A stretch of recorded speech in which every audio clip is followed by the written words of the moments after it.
Hey friends! Sorry I've been a little slack the last week. Just had a lot going on with my parents, um, but I'm back today, and I'm going to read Trouble with Flowers, Chapter 13. It's the night of the holiday concert when we sing about Santa and dreidels and Kwanzaa. The best part is getting a new dress. I stand in front of the mirror looking at my dress and my first shoes with the heel on them, thinking about the shopping day I had with my mom. We even went to A.C. Peterson's for lunch. I like how she stayed with me in the booth instead of having to go wait on the other people. I love to sing, but I don't like our music teacher, Mrs. Muldoon. Max calls her Minefield Muldoon because you never can tell when she'll blow up over something. Oliver calls her that too, but he acts it out by leaping into the air and yelling, Muldoon, as he lands on the floor and rolls. He doesn't stop, though. He goes from a roll right to his feet like a cat in a cartoon. Shay is making fun of Albert because his clothes don't fit. What's with the pants, Albert? She says. Did you get that outfit in the 3rd grade? Keisha whips around fast. Why do you always try to pull people down? She asks. Because some people deserve it, that's why, Shay answers.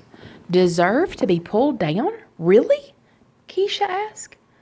Albert straightens his tie, which is the only part of his outfit that fits. He's even wearing his sneakers with the backs cut out. You know, he says, logically, if a person was to pull another down, it would mean that he or she is already below that person. Keisha lets out a laugh so loud that Mrs. Muldoon shoots her a look. Keisha covers her mouth and tries to squelch the sound. That is perfect, Albert. Man, you are really a smart dude. She turns to Shay. You, on the other hand, are so low you could play tennis against the curb. Shay's eyes narrow, but before she can say anything, Mrs. Muldoon appears and tells us to line up. For the spring concert, last year before I had a growth spurt, I had to stand in the front row. I liked when Travis called me a dime among pennies, but this year, I get to stand toward the back of the line with the taller kids, right next to Keisha. I look over at her. I love how she stuck up for Albert. She had the guts that I didn't in the cafeteria. I wish I could be braver. We all stand waiting to file into the auditorium. Oh, Mrs. Muldoon, I love your dress, Shay says. Mrs. Muldoon lights up like a bulb. Why, thank you, Shay. Your parents have raised such a nice young lady. Oh, thank you very much, Mrs. Muldoon. Shay smiles. But when she turns away toward Jessica, she rolls her eyes, and she keeps glaring at Keisha. I decide I won't think about how mad she makes me, and I'll think instead about how all the girls get to carry a bouquet of flowers. That's the good news. The bad news is that they have been donated by Jessica's father, the florist. It's nice of him, but Jessica hasn't stopped bragging about it. Mrs. Muldoon walks down the line, handing out the most beautiful bouquets I have ever seen, like the ones the brides carry. Dark red ribbons that wind around the stems like a barbershop light pole. Ribbons dangle from the bottom too. She hands me my bunch to me, and I smile, thinking of how much my mom will love to see me with them. Keisha leans in to smell them and runs her fingers over the tops of the flowers. Then one of the white buds falls off and bounces off the top of her skinny black shoe. Mrs. Muldoon is there in a second. What do you think you're doing? Mrs. Muldoon grabs the flowers from Keisha's hand. Keisha looks up. No, please don't. I didn't mean it. These flowers are a gift, and that's how you're going to treat a gift? With a complete lack of respect and gratitude, then you, Keisha Almond, will be the only girl without flowers. But Mrs. Muldoon, Keisha says, I really didn't.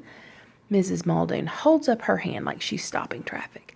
I don't want to hear it. You will have no flowers, and perhaps you will remember in the future how a lady behaves.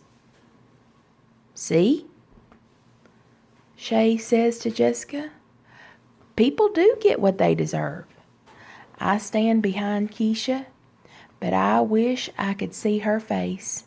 I wait for her to say something back, but Keisha doesn't say anything. Although I can't see her cry, I hear her sniff and see her brush her cheek with her fingertips. And I watch a mind movie of me being the only girl without flowers marching in all to see all the parents, and the look on my mom's face, how she'd be the only sad parent in a sea of smiling ones, and how I'd feel like I was less than everyone else. No one should ever feel like that. I feel my fingers dig into the center of my bouquet to separate the thick stems. It takes some twisting to work half the flowers out of the fancy ribbon. What do you think she's gonna do? But I put some muscle into it. Stems crack and leaves and petals fall, spinning in the air, landing all around my shiny new shoes. Mrs. Muldoon has turned around to stare. Her mouth is open wide enough for a bird to build a nest in it. I hold her gaze as I hand half of the flowers to Keisha. Well, she can have some of mine then. In the end, neither of us had flowers when we walked into the auditorium. Uh-oh. But we had bigger smiles than anyone else. Bye, guys. See you soon. I hope tomorrow I'm going to try to video Thursday and Friday both this week. So we'll try to get at least 2 more chapters in. I'll make sure I have my phone charged. I love y'all. Miss you. By the way, I cleaned out desks on Sunday. It was awful. I just sat and cried. I just miss y'all.